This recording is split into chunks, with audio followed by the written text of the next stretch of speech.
प्यारे बच्चों, आप जैसा जानते हैं कि कोरोना वायरस कोविड-19 एक वैश्विक महामारी का रूप धारण कर चुका है। इस महामारी ने, इस वायरस ने पठन पाठन के कार्य को बहुत प्रभावित किया है, समय को बर्बाद किया है। लिहाजा हम कुछ शिक्षकों ने तय किया इस पठन पाठन को सुचारू रूप से चलाने के लिए, समय से सिलेबस को पूरा करने के लिए हम क्यों न ऑनलाइन बच्चों का पठन पाठन का कार्य पूरा करें। यही सोचकर हम लोगों ने ऑनलाइन पढ़ाने का फैसला लिया। आइए, मेरी शुभकामना है आप घर में रहें, सुरक्षित रहें, स्वस्थ रहें।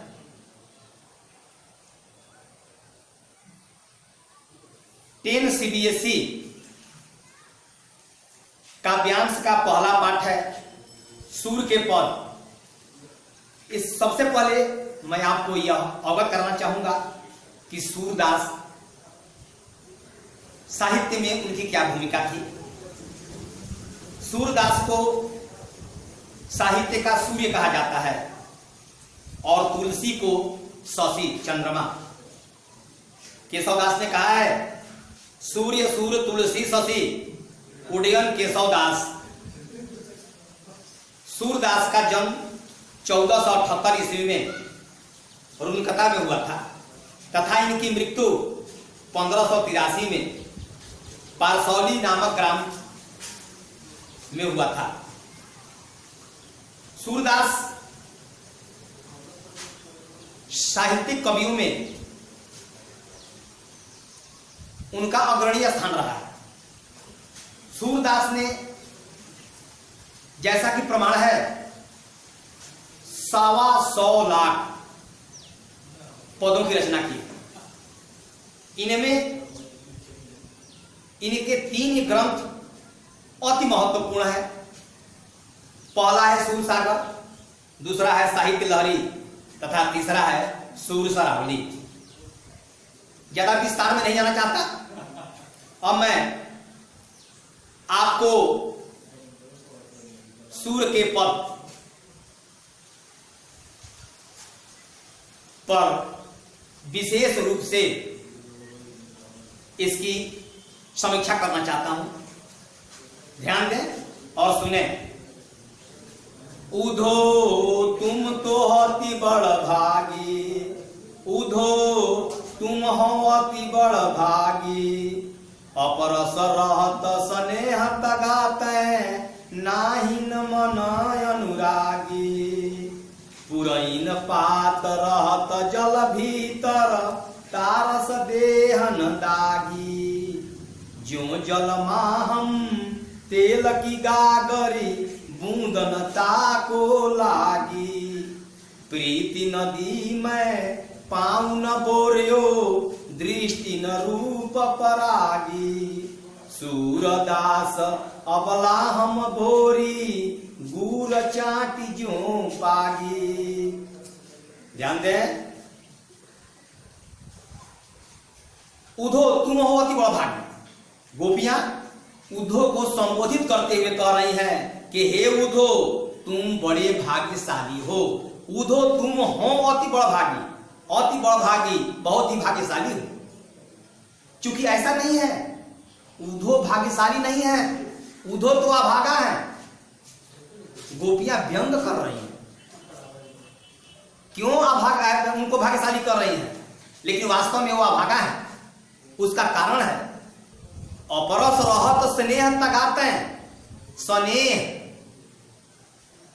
प्रेम से पूर्ण, तगाते धागा, प्रेम रूपी धागा अर्थात बंधन।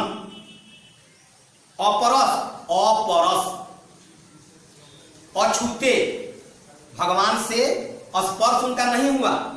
और अपरस का मतलब अनासक्त भी होता है, विरक्त। गोपियों का कहने का मतलब है कि हे उधो, तुम भगवान से अनासक्त हो, उनके बंधन से मुक्त हो। नाहिन मन अनुरागी, और न ही तुम्हारे मन में अनुराग है, उनके प्रति प्रेम है, उनके प्रति ममता है।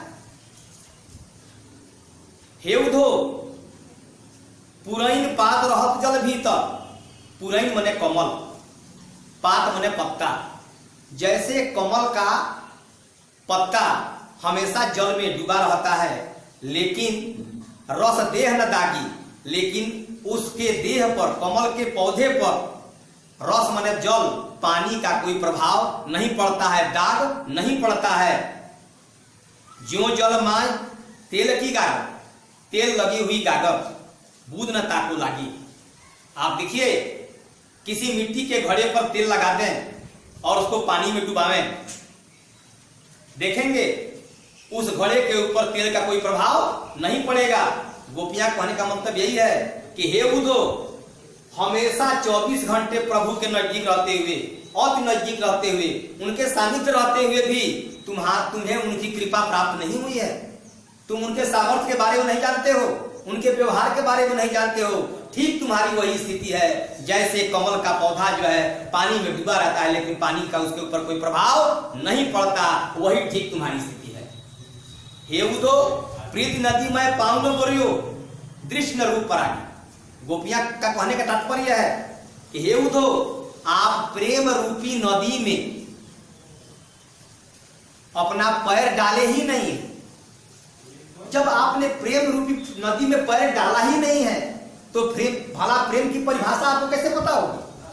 प्रेम के महत्व को आप कैसे जानेंगे? प्रेम क्या चीज है इससे आप अपरिचित हैं, अनभिज्ञ हैं। और दृष्टि न रूप परागी, और आप जो है आपकी दृष्टि रूप को पहचानने वाली नहीं है, उनके रूप को पहचानने वाली नहीं है, उनके सामर्थ्य को पहचानने नहीं वाली। गोपियां कर रही हैं कि सूरदास कह रहे हैं, सूरदास अबलाहम भोरी। भोरी शब्द भोली का बिगड़ा हुआ है, अर्थात भोरी तद्भव शब्द है, तत्सम नहीं है। सूरदास कह रहे हैं कि गोपियां कह रही हैं कि हम लोग तो अबला हैं, अशक्त हैं और भोली भाली हैं। जैसे गुड़ की चाशनी में, गुड़ के पाग में उसके रसास्वादन को लेने के लिए, उसके मिठास को लेने के लिए चींटियां जो हैं लालच बस जाती हैं और उस पाग में, उस चाशनी में चिपट कर अपने प्राण का त्याग कर देती हैं। गोपियां कह रही हैं कि ठीक हे उधो हम लोगों की भी यही स्थिति है। हम लोग प्रेम बस प्रभु के समीप जाते हैं और उनके प्रेम में ऐसे लीन हो जाते हैं, ऐसे चिपक जाते हैं कि इसके लिए हम लोग को प्राण भी देना पड़े तो कोई बात नहीं। धन्यवाद।